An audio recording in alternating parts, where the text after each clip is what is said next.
Sir నమస్తే sir. నమస్తే అండి. ప్రసాద్ గారు, గత 10 సంవత్సరాలుగా ఒక ఎల్ఐసి పాలసీ కడుతూ వస్తున్న ఒక వ్యక్తి ఒక 3 సంవత్సరాల నుంచి మ్యూచువల్ ఫండ్స్లో కూడా ఇన్వెస్ట్మెంట్ చేయడం స్టార్ట్ చేశాడు. అంటే ఆల్రెడీ లాస్ట్ 10 ఇయర్స్ నుంచి ఎల్ఐసి పాలసీ కడుతున్నాడు, అది కంటిన్యూ అవుతుంది. మళ్ళా అదనంగా ఒక 3 ఇయర్స్ నుంచి మ్యూచువల్ ఫండ్స్లో కూడా ఇన్వెస్ట్ చేస్తున్నాడు. సరే, దీంట్లో వస్తున్న రిటర్న్స్ని కంపేర్ చేసుకున్నాడు. సో తనకు వస్తున్న రిటర్న్స్లో మ్యూచువల్ ఫండ్ రిటర్న్స్ అనేది చాలా బెటర్మెంట్ అనిపించింది. ఆల్రెడీ ఎల్ఐసి పాలసీ కూడా కంటిన్యూలోనే ఉంది. మరి ఈ రిటర్న్స్ని కంపేర్ చేసుకొని ఆ ఎల్ఐసి పాలసీని ఆపేసుకొని ఆ అమౌంట్ని కూడా తీసుకొని వచ్చి మ్యూచువల్ ఫండ్స్లోకి డైవర్ట్ చేసుకోవడం అనేది కరెక్ట్ అంటారా? అంటే అలా చేయడానికి పాసిబిలిటీ ఉందా? ఇదంతా మన చేతిలో పని కదా, కానీ అది కరెక్ట్ అని చెప్పలేం.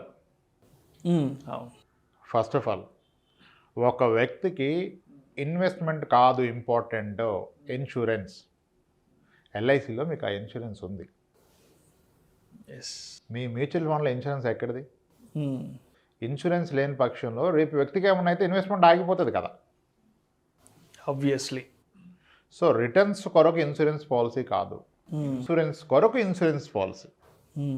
సో మీరు చెప్పిన సినారియోని ఇంకా నేను బెటర్మెంట్ చేస్తాను. విత్ అన్ ఎగ్జాంపుల్ చెప్దాం. ఓకే, 24 ఏళ్ళకి ఒక వ్యక్తి ఉద్యోగం ఎక్కాడు, మంచి ఉద్యోగం ఎక్కాడు ఆ రోజే. సో అతను సంవత్సరానికి ₹1,00,000 పాలసీ కట్టడం మొదలెట్టాడు. ఎందుకంటే అతని ఫస్ట్ జీతంలోనే ఇతను ఇన్కమ్ ట్యాక్స్ ల్యాబ్లో ఉంటే డెఫినెట్గా పాలసీ కట్టేస్తారు. ఎవరైనా అందరం చేసినవే ఈ ఎల్ఐసి జీవనానంద పాలసీ తీసుకున్నారు. సంవత్సరానికి ₹1,00,000 20 ఏళ్ళుగా కడతాడు. 20 లక్షలు కడితే 40 లక్షలు మెచ్యూరిటీ వస్తుంది. ప్యారలల్గా ఆయనకి డే 1 నుంచి 20 లక్షల లైఫ్ ఇన్సూరెన్స్ కవర్ ఉంటుంది. అమెన్షూర్డ్ 20 లక్షలు కాబట్టి 20 లక్షల కవరేజ్ ఉంటుంది కదా. ఇప్పుడు ఆయన 1 నెల కట్టి చనిపోయినా 20 లక్షలు వస్తుంది, 1 ఇయర్లో పోయినా 20 లక్షలు వస్తుంది. ఆ ఫీచర్ మనకు మ్యూచువల్ ఫండ్స్లో ఉండదు. సో ఎప్పుడైతే మీ లైఫ్లో ఇన్సూరెన్స్ని కరెక్ట్గా అడ్రస్ చేస్తారో అప్పటి వరకు మీకు ఆ పాలసీని ఆపాలనే థాట్ కూడా రాకూడదు. ఇప్పుడు ఇదే వ్యక్తి 34 వయసుకు వచ్చి 34 ఏళ్ళ వయసు వచ్చే నాటికి ఒక 2 కోట్లు టర్మ్ ఇన్సూరెన్స్ తీసుకున్నారనుకోండి, 2 crores. అప్పుడు ఇంకా ఎల్ఐసిలో ఆయనకి ఇన్సూరెన్స్ సంబంధం లేదు కదా. ఎందుకంటే 2 కోట్ల ఇన్సూరెన్స్ ఇక్కడ ఉన్నాక అక్కడ 20 లక్షల ఇన్సూరెన్స్ గురించి ఈయన మాట్లాడాల్సిన అవసరం లేదు. అప్పుడు ఈమె కన్సిడర్ దట్. ఎందుకంటే ఇప్పుడు బాగా అవేర్నెస్ పెరిగిపోయి సిఏజిఆర్ క్యాలిక్యులేటర్ వేస్తున్నారు కదా, అలా వేస్తే జీవనానంద్ 5% ఇస్తుంది, లేదా స్లైట్లీ కొంచెం తక్కువ ఇస్తుంది. సో 5% రిటర్న్ కొరకు ఎందుకు ఇన్వెస్ట్ చేయాలి? నాకు 12 వస్తుంది కదా అంటే yes, if it is a purpose of investment అయితే ఎస్. కానీ ఇన్సూరెన్స్ పర్పస్ అక్కడ దాని మీద డిపెండెన్సీ లేదని ఫస్ట్ ప్రూవ్ చేయాలి. ఓకే, అప్పుడు మీరు తీసుకోవచ్చు. అప్పుడు మీరు తీస్తే మళ్ళీ ఇక్కడ డౌట్ వచ్చేస్తుంది. 10 ఇయర్స్ కట్టిన వ్యక్తికి 10 ఇయర్స్ తర్వాత కట్టిన పూర్తి అమౌంట్ రాదు ఎండోమెంట్ పాలసీలో. ఓకే, ఒక ఎల్ఐసీనే కాదు, ఏ కంపెనీ అయినా. అంటే 10 లక్షలు కట్టిన వ్యక్తి నిజంగా ఆయన సరెండర్ చేస్తే ఎగ్జాక్ట్ క్యాలిక్యులేషన్లో మేబీ 9 lakhs వస్తుంది, 8.8 lakhs వస్తుంది, 9 lakhs తీసుకో. సో అప్పుడు అనిపిస్తుంది, అరే నేను 10 lakhs కడితే 9 lakhs వస్తుంది కదా అని, కట్టిన దానికన్నా తక్కువ వస్తుంది కదా. ఓకే, ఇదే నా పాయింట్. నేను చాలాసార్లు చెప్తాను, 2-3 ఏళ్ళకే మ్యూచువల్ ఫండ్ తగ్గింది అంటారు, 10 ఏళ్ళు అయినా కట్టింది రాదు, అది కట్టేస్తారని చెప్తా. ఓకే, సో మరి అప్పుడు లాస్ కదా అంటే, లాస్ అయినా సరే మీకంటూ ఇన్సూరెన్స్ ఉంటే నేనైతే పర్సనల్ వ్యూ తీసేయచ్చు అని చెప్తాను. ఎందుకు? ఫస్ట్ ఆఫ్ ఆల్, ముందుగా మీరు అది తీసేశారనుకోండి, అక్కడ వచ్చిన 9 లక్షలు మ్యూచువల్ ఫండ్లో పెట్టుకోవచ్చు మీకు. ఎందుకంటే ఆ పాలసీ 20 ఏళ్ళ పాలసీ 10 ఏళ్ళు అయింది, 10 ఏళ్ళ తర్వాత తీసేస్తే ఇంకో 10 ఏళ్ళు ఉన్నది కదా.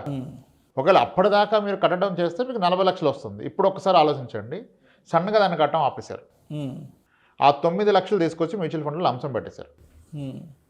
మ్యూచువల్ ఫండ్స్ కన్జర్వేటివ్గా 12 to 15% అనుకుంటాం కదా. ఇన్ కేస్ 15 అనుకుంటే, కాస్త 15 అనుకుందాం, కాస్త హైయర్ స్టేట్. 15% అంటే 5 yearsలో డబుల్ అవుతుంది కదా, రూల్ ఆఫ్ 72. సో 9 లక్షలు పెడితే నెక్స్ట్ 5 ఏళ్లలో 18 లక్షలు అవుతుంది. ఇంకొక 5 yearsలో 36 లక్షలు అయిపోయింది. అంటే ఆ పాలసీని కంటిన్యూ చేసి ఫర్దర్ అన్ని 10 years కడితే ఎంత వస్తుందో ఇక్కడ ఆపేసిన అంత వచ్చేస్తుంది. First point. మరి అది ఆపటం వలన దానికి ఫర్దర్ కడుతున్న ప్రీమియమ్స్ మిగిలిపోయాయి కదా, సంవత్సరానికి ₹1,00,000. ఆ సంవత్సరానికి ₹1,00,000 ఇక్కడ ఈ 10 ఏళ్ల పాటు కడితే ఎస్ఐపి ద్వారానో ఇయర్లీ 1,00,000, ఇది ఒక 15 లక్షలు అవుతుంది. ఈ 15 + 38 గట్టిగా దానికంటే చాలా ఎక్కువ వస్తుంది. అయితే ఈ స్పెసిఫిక్ జీవనాన్ని పాలసీలో మెచ్యూరిటీ తర్వాత కూడా ఇన్సూరెన్స్ కవర్ ఉంటుంది. అదొక వాదన వచ్చేస్తుంది. సరే అది ఎప్పుడు పోయినా 20 లక్షలు వస్తుంది కదా అని. ఓకే, ఆ పాయింట్ కరెక్టే, కానీ ఎప్పుడు పోయినా 20,000, ఈ రోజు పోతే వచ్చి 20,000. ఇప్పుడు నేను 80 ఏళ్ళకి పోతే 20 వస్తే 20 దేనికైనా పనికి వస్తుందా? దానికి మీనింగే లేదు. అంటే 2 కోట్ల టర్మ్ ఇన్సూరెన్స్ ఉన్న వ్యక్తికి.